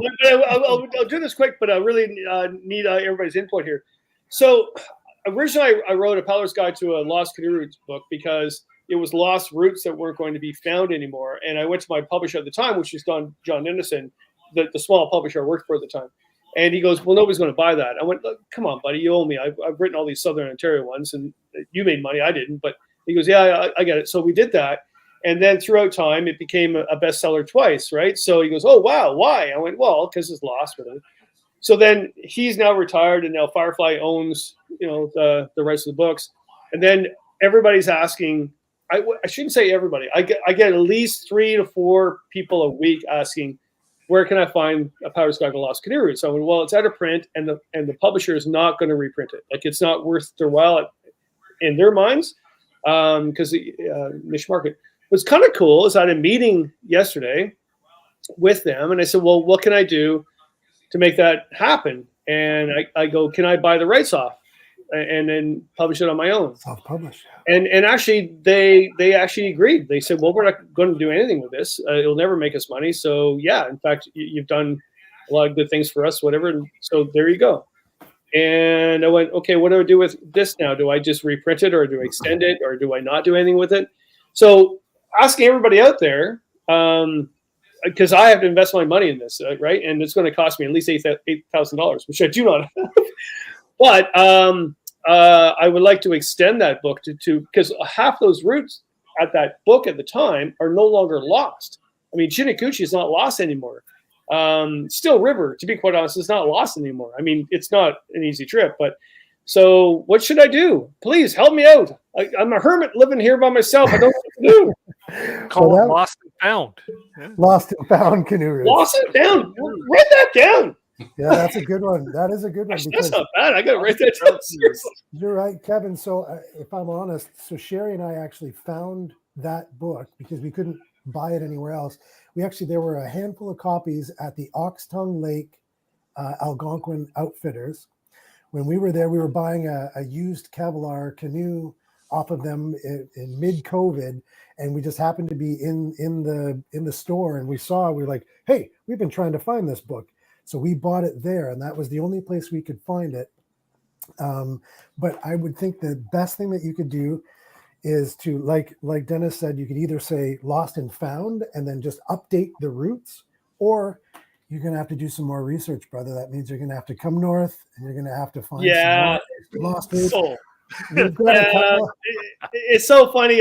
My buddy Andy, he was the first to say, "Well, looks like we're going to do some trips next year, are we?" I think so. Yeah. I think Yeah. so. The lost no more canoe routes. Lost no more. Or how about not lost but confused of your whereabouts canoe routes? There, okay, people in the chat, put your favorite name for that book. Let's see if we get some really cool book ideas. Yeah. If Kevin uses it, he'll send you a free copy autographed. That's right. I will, because I'll own the book. So just a note, I've never been to Killarney. Wow. Nor have I. I've been Nor have I've been everywhere else. Yeah. Never been to Killarney. Ingo, I couldn't recommend it more, my friend. We just did that route, the route that, and again, at the behest of Kevin in your book, you said it was your favorite access point was there, and we have some friends who also use that same access point at Willisville, which is no longer actually, there's no government dock there anymore, so we had to pay a second time for our parking, but it doesn't matter. But it's absolutely magical, and the portages are huge and wide. They might be a bit arduous, but What? They're like this? yeah, we read that, Kevin, and we were like scoffing. We were like, bah, Oh, seriously, like this? ah. There you go. No, There's a never big one. been. Unlocked. Got to go there one day. You know Okay. what shied me off was always that long road into Killarney. That long road down there. From the You know? south access, yeah. Yeah. So and I said, no, I don't need to go that long road. You know. It's magical, man. That quartzite is unparalleled. Like, Yeah. we've done the Wolf Lake, the Chiniguchi sort of spot where it looks like Killarney. It really does, but it's just not quite that. No, quartzite. it's not Clarity, yeah. Yeah, it's amazing. It's I'm biased with the recency bias, but I'm still on a high from such a beautiful weekend. Yeah. Well, I guess there's a new trip coming up next year. I guess. There you go. Spring Yeah. trip, maybe. You have to book it early. So, Jay, I have to obviously I have to talk to you about the jingle that you wrote for my show here. I approached you a month and a half ago or so, 2 months ago, whatever, and run the idea by you there, and you were more than receptive. And in my opinion, and to those, a lot of people that I had listened to it here around home and at work and stuff like that, one of my employees was actually walking around singing it at work, right? That's So awesome, man. it's catchy too. First off, thanks very much for that. You know what? I'm That's so right. honored to be able to have your voice opening up the show and stuff like that. But can you give me a bit of the thought process as to how you come up with the lyrics and the music score? Like, first Yeah. off, you're very talented. Let's say that. We'll I start with that. appreciate that. So, Dennis, it's an honor for me to be a part of it in any way that I can. And so to be able to be a part of every episode is super cool for me. I told you countless times, and I'll continue saying it, the community that you've built here, and with the help of Kevin and Ingo and the beautiful guests, is invaluable to maintaining canoe culture at least in our little pocket, right? And I value it so much. So with writing it, you had given me a couple of small sort of pointers of like, okay, so just thinking something with your maybe country or rock and blah, blah, blah, blah. So what I had gone with initially, if you remember, I had an acoustic guitar just sort of playing, but it should be something that pushes it forward, something that feels that you're moving, like you're moving through the bush, or Sherry liked to think like we're going down a rapid a little bit here. And then, so I thought that'd be cool. And then what is the essence of Canoe Hound Adventure Show? And it's just bringing together people to share ideas, people who have experienced things and people who know through experience. Mm-hmm. So, and I borrowed a little bit from Kevin, actually, who says, you don't want to just survive in the outdoors, you want to thrive in the outdoors. And so that's why part of the lyric is living life outside. You want to do more than just survive. gather with people who know on Canoe Hounds Outdoor Adventure Show. So jingles are really tough because you're trying to like encapsulate this beautiful dynamic community that you have here in 4 lines, and that is impossible to do. So well, you told the story, and I absolutely love it. I'm proud to so have happy.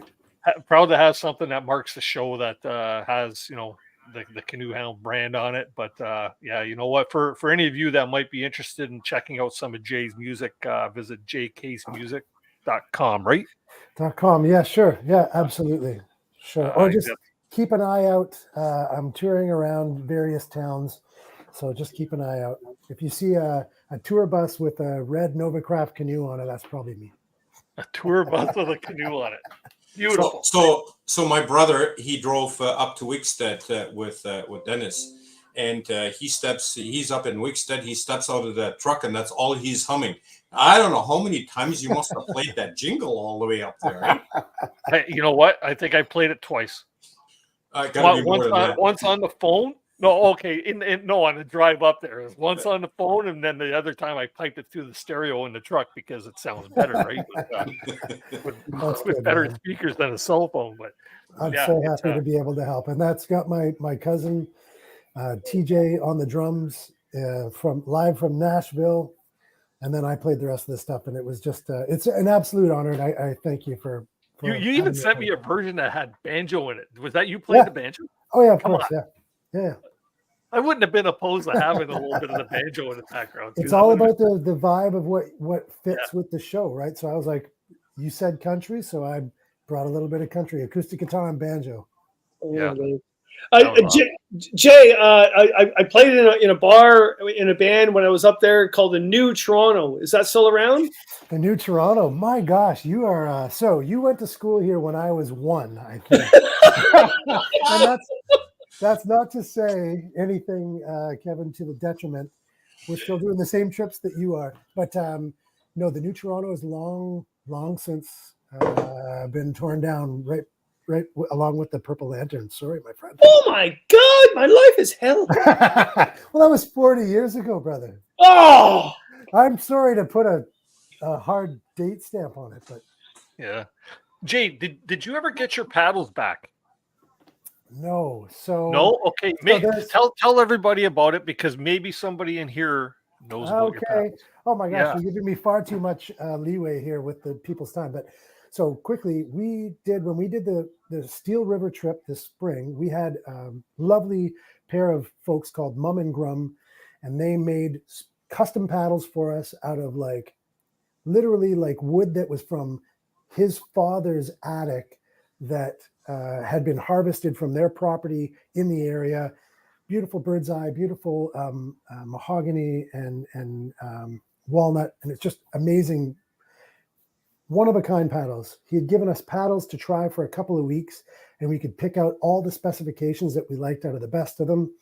And they made us these paddles. And then we took them on the first trip we took them on was the Steel River trip. It was a butt kicker trip. We finished the trip, got everything packed up, came home. We didn't get home till after midnight. Torrential rains, were exhausted. We get up 3 days later to go for a paddle just down the river there's a restaurant just down the river from us. We're 100 meters from the river, and we can't find our paddles.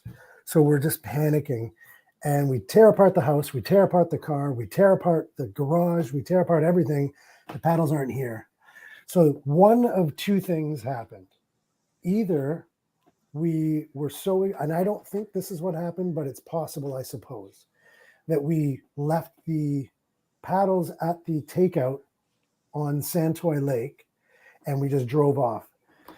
The other possibility is we left them on our porch when we were unloading overnight. Yeah. So Sault Ste. Marie, like most communities, are suffering from random thefts and a lot of mental health and addictions problems. So we have a lot of that in the area. So in order to be sure, I actually took the day off work and drove the next day back to Santoy Lake. So it was 10 hours driving there and back, and to check that takeout. And I scoured it, couldn't find our paddles. Ended up running into a local and asked that local, gave him a description, sent him a link to some photos that we had of the paddles and whatever, and asked him, and he said he would canvass the neighborhood, posted a little bit on just a local sort of Santoy and Little Santoy Lake camper Facebook groups, and no success. So we have people have been so beautiful and kind to share it around, and we've been offered paddles from just random strangers after having seen it, and it's just so beautiful. Again, the community that we're a part of is so beautiful. But the good news is that Matt and Tina, who are Mom and Grum, so Tina, Mom, and Matt Grum, immediately, as soon as we let them know what was happening, started on building us brand new paddles, new and improved. And so they're actually, I just got a text from Matt today.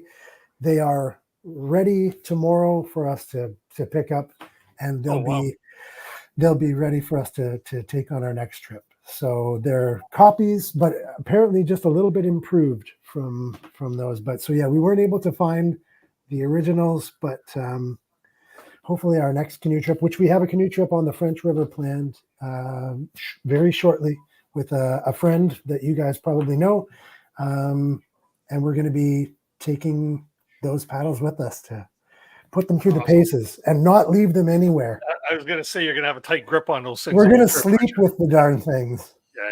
Yeah. Well, you know what? If anybody out there happens to have found them or was around the Steel River area, you know what? There's the proper owners of the paddles. So that's right. It says Mom and Grum on them, and it has our logo, Beauty of the Backcountry. You'd have to work pretty hard to not know that they were special to someone, for sure. It's a new ad for them. Our paddles are so great, people steal them off the porch. That's it. Right off the porch or from the takeout. We don't know for sure. Well, that's awesome.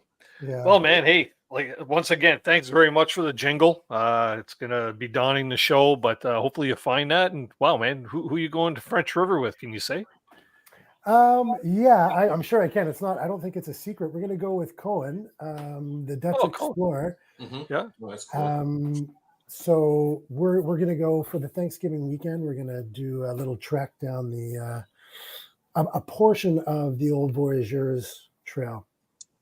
Nice. Yeah, and so we've never done the French River, and so we're really looking forward to it. We just picked up the the most funny. Recent. We got to go north, and they got to come south. Well, this is it, right? This is it. We're like, I don't know. There's some cool stuff south. There's really cool stuff south. Yeah. There's a lot of canoe routes. Sudbury Central, right? That's so much. We just found, we didn't find it at all.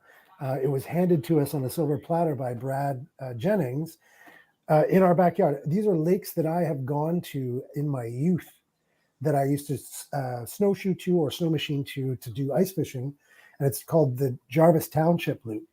And Kevin, are you aware of it? It's just beautiful. These lakes, the scenery is amazing there. Oh, it's amazing, and it's like we don't even realize it takes 15 minutes to drive to the access point for us, and it's all Crown land, and the sites were pristine. The backcountry was pristine. That's good to know. It is really good to know. Yeah, when Brad was there was some trashy campsites. No more. It's beautiful. Really? Wonder what made the difference then. I don't know. Maybe it's likely his sort of highlighting of the route. So different canoeists would go there, and as you all do, if you see something in the fire pit, you clean it out, you take it out, you pack it out with you. So I think it's just awareness. Kevin, you've always said like someone had called you like a wilderness pornographer about like getting you into the backcountry, but there's something about that. About somebody's laughing in the background. Using that's Sherry is listening to me live, but it's like using the route. Like there's something to be said. You're not taking this pristine wilderness that no one is ever going to see and sullying it by sending a picture or writing a trip report about it. That's not what you're doing. What you're doing is saying to other people of like mind with the same ethics, go out here, use the route, and same with the Ranger Lake Loop.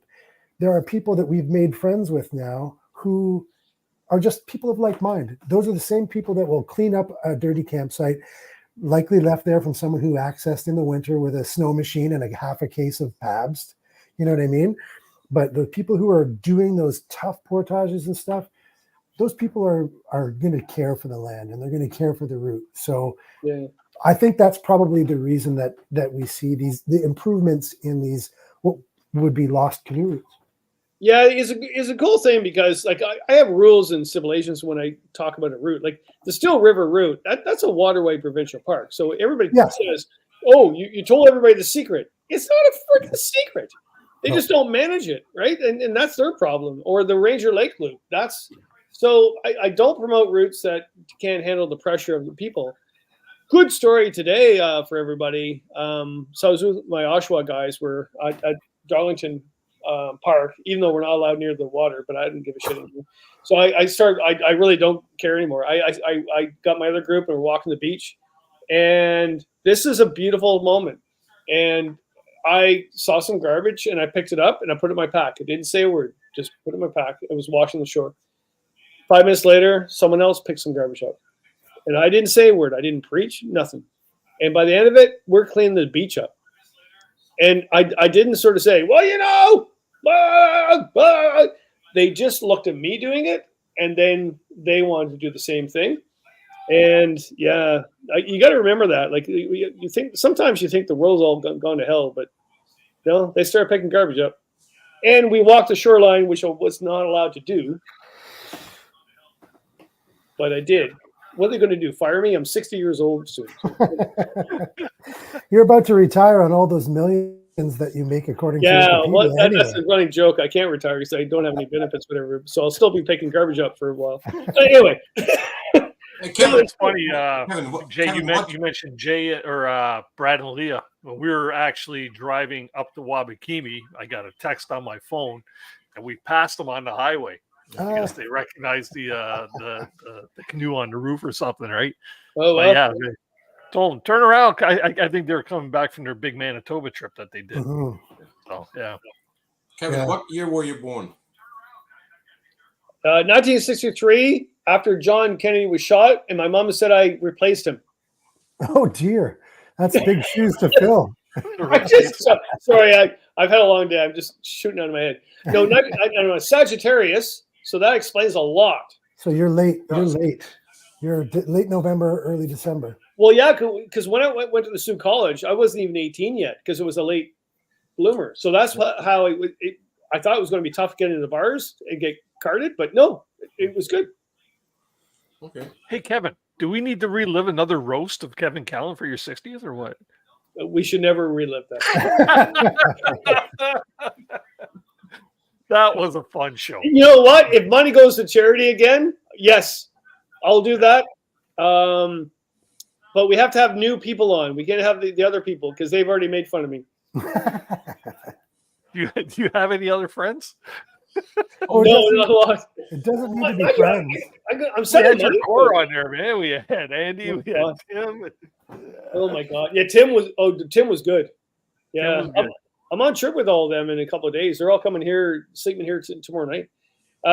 But the cool thing is, I'm spending money. I'm sending. Oh my God! I'm sending money to Project Canoe. So that whole canoe thing we talked, or paddle thing. See, look what happens. I drank tea the entire night, and I just have 2 sips of this, and it all goes to hell. Anyway, the Happy Camper paddle with Badger paddles. Yeah. And so, so I'm tomorrow I'm transferring all the money for that. So thanks to everybody to help that out. So it goes. How did sales go for that? Were sales good? Yeah, not as good as the pack. The pack sold out in less than 2 days, and the paddle not so much. Probably because it was more expensive. But Project Canoe got all my proceeds. Like whatever I made, I didn't. So I just gave it to them. So, it was worth it. I mean, there's a certain time in your life. Well, the moment you're born, to be quite honest, not the moment your time, is that you give back. So it was good. Yeah. Anyway, I'm blabbing too much. No, that's all right. That's pretty good. So are they done with the Happy Camper paddle now, or are they still selling it? They have. They said they would do 50 paddles. They haven't sold 50 paddles. Probably 30 paddles. So, but by the end of the year, they'll do that, and Project Canoe will get my percentage. So it was good. It's good. I kind of know them all, and I talked to Camp Outlook today. They're having problems getting staff to volunteer staff. They have no problem getting kids to want to go to that camp, but they're having problems getting staff. So next year, my project is to help promote people helping them out. So do that, yeah. And yes, recreational barrel works. I actually, Andy and I went on some exploratory trips. You guys will find this. This is cool. I get to hang around with these people that make up gear, and I get to go out with them as friends, and we test it. Like I'm talking, throw it in the river, toss it on a rock. And because Andy has new, what he's calling heritage packs and heritage gear, new tump lines and new whatever. And he goes, Kevin, I need to check this out before I start putting this stuff out. I went, well, let's go. And his wife, well, what do you mean? Well, we have to do this on a trip. We can't do this in his backyard. This is wrong. So we went out and we did a lot of testing and a couple of things. The tump, you guys, I don't know if you like a tump, but he's making a wider tump because I didn't like his strip. I wanted a wider tump. So he's done that. He's even made a harness for a Wanigan, which to me, I curse. I used to guide at Wanabate and at Tuagami, and a Wanigan, like it's a wooden box on your head with a tump, like kill me now. So, oh no, Kevin, no, people want this. I went, yeah, that's you do you. Okay. Another one he had was a lot of Northern Quebec people want a big pack and a tump, like a wide pack, and then with a strap too. But so he did that. And I didn't like that at all until we used it, and I kind of thought that was cool. It fit in the canoe really well. What else did he did a whole bunch of things. And also he wanted to do another Happy Camper pack. I went, yeah, but it's got to be different, got to be new colors, and it's got to go to another charity, pass on the love. And so we're doing that. So I'm surprised people still use Wanigans. Like, for that simple reason, man. They're so uncomfortable and they seem so impractical. Correct me if I'm wrong, anybody that Oh no, I agree with you. But the people that do love them. So like, I completely agree with you. Like I looked at when I went into his place, and he goes, "I got this new thing, a harness for a Wanigan." I went, "I'm going to vomit right here. Okay? I'm going to vomit." And he goes, "What do you mean?" I went, "No, I had a job where we were only allowed to use those things for I don't know how many years I worked for Wanabate. We weren't allowed to use anything else except that, and we weren't allowed camp stoves. We had to do everything on a campfire. And when I left there, I went, everybody just grow up, okay?" Yeah, but everybody in the Tomogamy area, that's all they do. And that's great. I think it's fantastic. I mean, it makes sense, but I think the Wanigans were a popular thing before barrels because barrels weren't around at the time. So when barrels came, and probably 20 years from now, people will laugh at people using barrels. Yeah. But in the Wanigan, they don't have food in there though. It's for the kitchen gear and all of that kind of stuff. They have something separate for food, right? Yeah. And also when we got it for Wanabate, we had huge groups, right? So you couldn't hang your food. I mean, I remember it was a very controversial article I wrote, and I didn't believe it at the time, but we would float the food out in the canoe at night and anchor the canoe out in the water. That made no sense to me at all. But we have 20 kids with us, like they're not going to hang the food if we're out for like 4 weeks. You're not going to do that. So no vomit. Wanigan.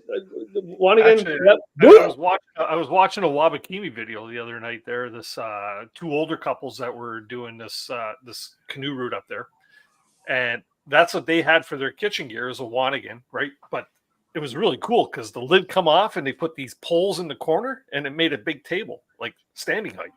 Yeah, that's true. Cool. Very cool idea, but I wouldn't want to carry the damn thing on the portage, especially some of the portages we did. And go, holy cow! No, I think that's a good point because it all makes sense. But Lady Evelyn River, if you ever done that, the portage is there.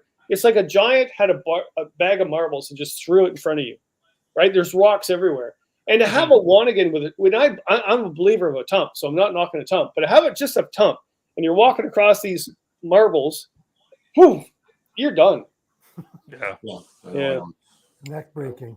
So, Kevin, you just recently had another fishing competition.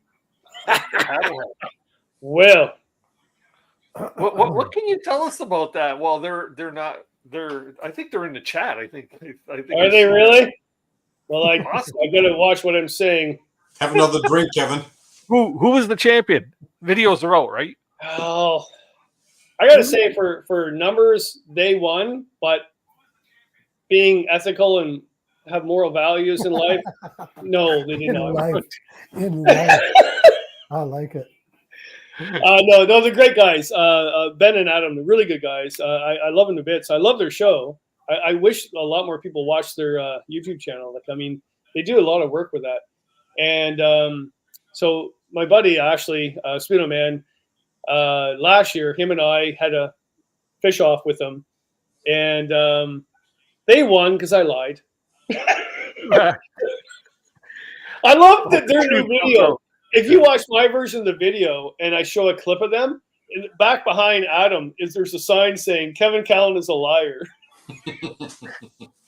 That was I've seen that. Yeah. They I had was, that up I there was when they were proud of that. guests. I was really proud of that. That's good. But yeah, so we had another fish off contest, and actually couldn't do an overnight, which is sad because we really would enjoyed an overnight with him. But he had to work. He had no more overtime or holiday time. So we went to choose some lakes just north of here, and everybody's trying to find out these lakes. And like, look, the lakes weren't all that special. There's a lot of lakes right now that are full of bass. So just go to the Kawarthas and find any back road lake. And we went there. The first lake, I was under the assumption that was largemouth bass because they didn't say that there was smallmouth bass. And so we went to fish the lake, and I knew the lake, but I hadn't paddled or camped on the lake for 20 years. So really, I don't really remember the lake. So we get there, and Ashley goes, well, I thought you knew this lake. No, I don't really know where we are. So we go to fish, and just put it up in a synopsis because there's way too many stories to tell about the day. These guys have a fish finder, a depth finder, in a canoe. They have every single piece of advice. They have 3 fishing rods, reels per person. So we're talking 6 rods in a boat, right? We're talking tackle that would just blow your mind, like tackle box, right? So I'm finding this funny because I'm a story writer, right? And then they look at my stuff, and because I was working the day before, I wasn't really prepared. So I had my tackle box in a plastic bag from Metro. And Tackle box over there. oh my God. And I had a single hook with a pink jig on it. I used that entire system for the whole day. I caught 28 fish. They used every single system that you could see in any video you could ever imagine, any fishing show ever imaginable, any sponsorship that would throw stuff at them, everything. They must have they had everything. And they caught, I think, 23 fish. But they also, though, and I give them credit, they caught the first fish, which gave them extra points, and the larger fish. And Ben, he deserved it. Like, that bass he caught was massive. Like, I think it was 5 pounds, 6 ounces. Like, it was this big. So they deserve everything they got. But I got to say, I love the moment where I said to Ashley, it was a beautiful misty morning, beautiful fall that we're all dealing with right now. It's a beautiful time of the year to be out in the water, beautiful time to go out. And beautiful mist, and it was all nice and quiet. There's birds singing, loons calling before they left for the south and for the winter. And I said, actually, I don't really care who wins the contest right now. It's just a morning like this. Except catch a fish, will you? Would you help me out? Because Ashley only caught 5 fish. Oh boy. So here's the thing. I'm in the back. I'm doing most of the paddling. If you ever been fishing with someone, the person in the bow is like, and the person in the back's doing this. I'm filming, and I'm doing every single thing possible, and I still caught 28 bass with 1 jig and yeah. It wasn't just 1 jig; it was the jig. It was pink jig, which works really well on that particular time of year. There's a trick during this time of year because the bass actually do not go around the perimeter. They actually go into the deep water bit because the vegetation is rotting. So therefore there's no oxygen content. So they move away from those weed beds and they haul up in deeper water to get the oxygen from deep water holds oxygen, right? And so you know what I'm saying too much. Secrets. Oh dear. But yeah, they deserve the win, and I really enjoyed my time with them.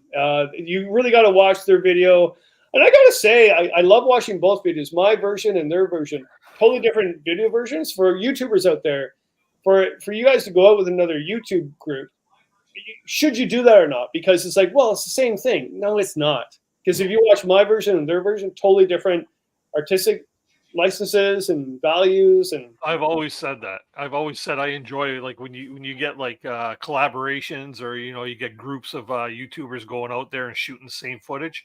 It's really cool to see each other's perspective, of the other side of the camera. Yeah, right? yeah, Pretty cool. Yeah. And the greatest thing about it, all of us enjoyed to be out there. We had a blast. I mean, yes, we're very, oh yeah, but it was all a joke. Like, I mean, anybody that fishes or angles, whatever we call it nowadays, is like we're just like, guys, we're just joking, okay? We're just chill. We're not making fun of each other. We're actually loving each other. So you said they're there. Are they there?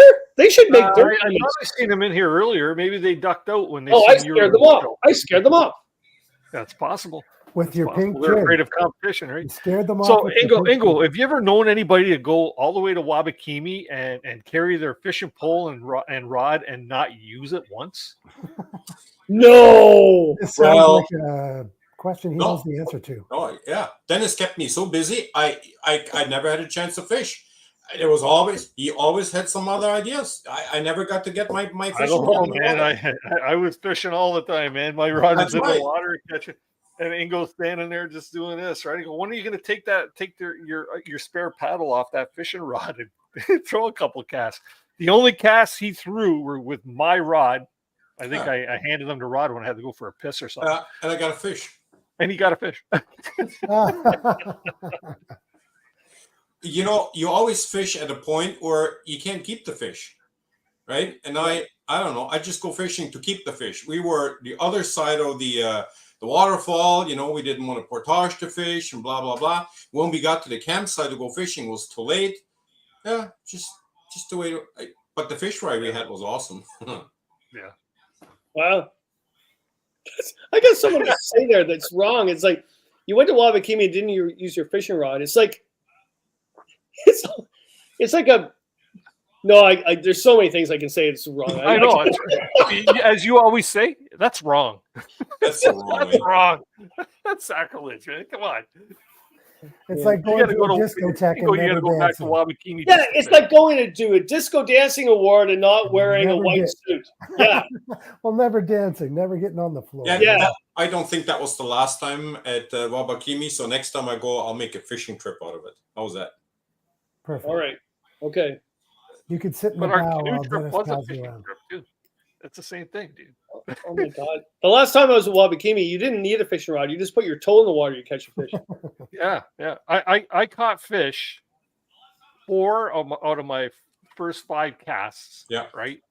And the one that I missed was a pike that snapped my line. So yeah, Naturally. fishing was phenomenal. Wow. That's incredible. That's cool.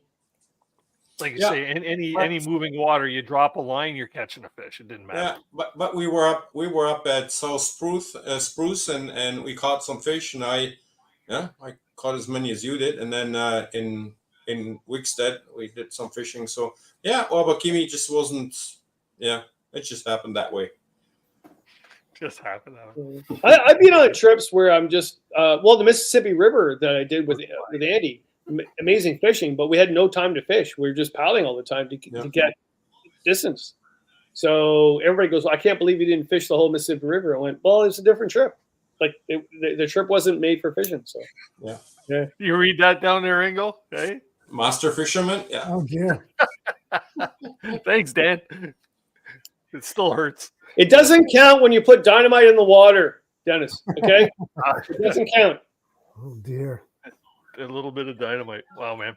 So, Kevin, you said you got something going on. You're leaving on a canoe trip here next day or two, and Yeah, I'm doing a bunch of trips. I cut down my own hours. I'm only teaching 2 days a week. I teach part time at the college with the risk guys, and I said no. I'm 2 days a week. That's it. And then I got pretty much out till the end of November. I've got a bunch of trips. So, but yeah, leave on Thursday. Tim Foley, Andy Baxter, and actually Evan. That's I don't know if he's around. We actually needed a fourth at the last minute. Evan's really amazing because he's like literally in 2 seconds he answered. Yeah, he helped a lot. Helped me out with the Mississippi River trip, and so I kind of owed him. I was like, hey, if you ever want to go on a trip with us, oh yeah, that'd be great. So I said, okay, well we need someone. So we're doing Obiango, Algonquin, portage free for about a week, and working our way back. Loving that.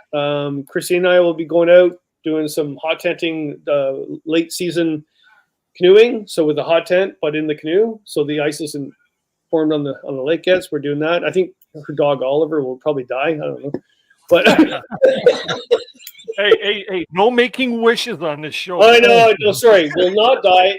But it will be quite cold. Yeah. Gosh. Yeah. Speaking of hot tenting, if anybody's is looking to buy an Esker tent, I have one for sale. It's like brand new.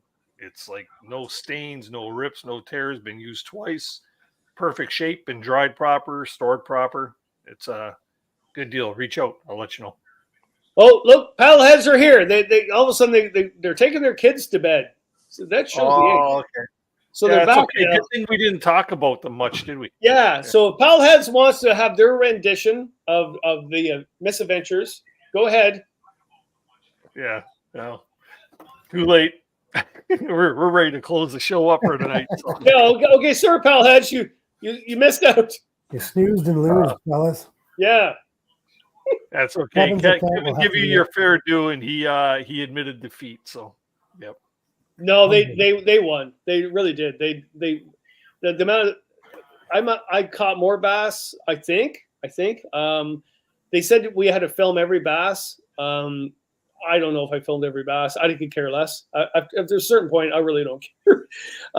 But they caught bigger bass, and they really did know what they're doing. But they also knew the lakes. So the next time we go, they're going to the lakes I know. Yeah. I thought you did a bit of pre-fishing, didn't you? No, they did. Oh, they did. I thought you did a little pre-fishing. Well, 20 years ago. 20 years ago, I was on that first lake. That's not pre-fishing. That's called I don't remember. Yeah. Yeah. None of those fish are alive after 20 years. Yeah. No. I'm just joking. They deserve everything they got. But it did prove. I got to say, the old school did prove that sometimes you just need one jig and a hook and patience and a good sense of humor. And yeah, so I'm like that. I carry a whole tray, and I always resort to a few jig heads. Oh my God!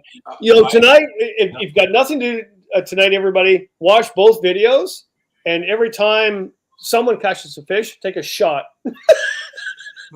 Another drinking game. Yeah. This is how people die of alcohol poisoning. No, that's true. Okay. Well, so I'm backtracking. Jay, you're right. Okay. No, watch both videos and tell me old school versus young tech, which is best, and then have a shot. Funny stuff. Well, gents, I think we're at that point where we're going to need to wrap up for the evening, but please don't leave, everybody, because I do have a couple of announcements regarding next week's show, just to make sure everybody is in tune. Fellas, thanks very much for joining tonight on the season 5 premiere, man. This is episode 137. Thanks for being a part of it. Congratulations, my friend. Well, thanks, Jay. Keep the rock alive, Jay. Is that the right way to do it? I don't know. I don't know how you do it, man. Yeah, however you do it. Yeah, whatever. Bingo, Kevin. We'll talk to you guys in the green room. You too, Jay. Thanks much. All righty. Hopefully everybody enjoyed tonight's first episode of season 5. You know what? Like I say, we do have a lot in store for you in this upcoming season. Just as a big reminder, next week's show is not on Tuesday evening. Okay, it's not Tuesday evening. You'll still be able to watch next week's show on Tuesday evening, but the night is shifted next week to Monday evening. Next week's guest has a very busy schedule with the launch of his new book called Where the Falcon Flies. We'll be having Adam Shoalts on the show on Monday evening, 7 o'clock till 9 o'clock. And it's the day before his book officially launches. So if anybody is interested as well in pre-purchasing a copy of Where the Falcon Flies, you can go in the description down here, and there's a link to be able to pick up your copy, pre-order it, and have it delivered to you as soon as it hits the market. So by all means, please do put that on your calendars. Hopefully we could see you on Tuesday evening. Once again, really quick too, tonight's swag giveaway. I had 2 tickets to see Adam Shoalts' official book launch on next Tuesday at a winery in Beansville put on by the Pelham Library, where Adam will be presenting there. And it's a really neat package. It's about $90 worth of tickets, 2 tickets, I think at $45 a piece. Includes your admission, includes meeting and listening to Adam's talk, as well as I think a glass of wine and a couple of refreshments and stuff like that. Only if you can use them, please. Only if you can use them. Enter into the draw. I'm just going to get the information on there really quick once again, if I could find it here. The question was, what was the distance Adam traveled from his doorstep to the Arctic? I will actually give you the answer. It was 3,400 kilometers, because I want everybody that can possibly go to have a chance to win. And you could send your entry over to coasprize@gmail.com. And you have until Saturday at midnight to do that. I'll do the draw on Sunday. I'll notify the winner, get your contact information, and get you on the list for that there. So by all means, please do enter and get yourself a chance, but only if you can make the event, please. Only. With that being said, you know what? Is fun. It's great to be back. It's going to be a really good time throughout this season. So keep yourselves on our Facebook page, and you'll know exactly what's coming up for the shows. Anyways, thanks very much once again.